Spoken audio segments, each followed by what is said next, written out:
চট্টগ্রামের মিরসরাই কলেজ ছাত্রদলের সাবেক সভাপতি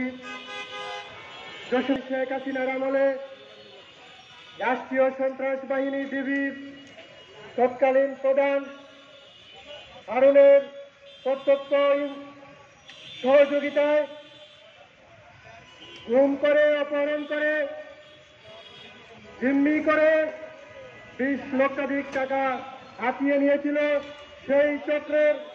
বিচারের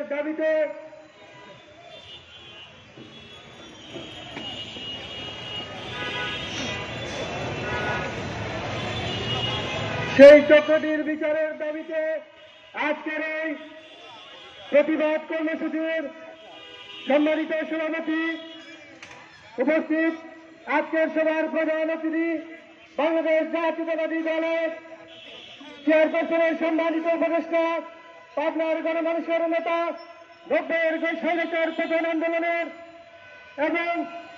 25 খুনি হাসিনা পতন আন্দোলনের বীর শিবাচলের সাবেক সংসদ সদস্য হাবিবুর রহমান হাবিব ভাই উপস্থিত, অন্যান্য অতিথিবৃন্দ এবং মিডিয়ার বাইরে বক্তব্যের শুরুতে বাংলাদেশ জাতীয়তাবাদী ছাত্রদল বেসরকারি বিশ্ববিদ্যালয় শাখার পক্ষ থেকে আপনাদেরকে জানাই আন্তরিক ধন্যবাদ। প্রিয় নেতৃবৃন্দ, এই ডিবি হারুনের নির্মম নিষ্ঠুরতার শিকার হয়ে আর্থিকভাবে যে ক্ষতির সম্মুখীন হয়েছেন,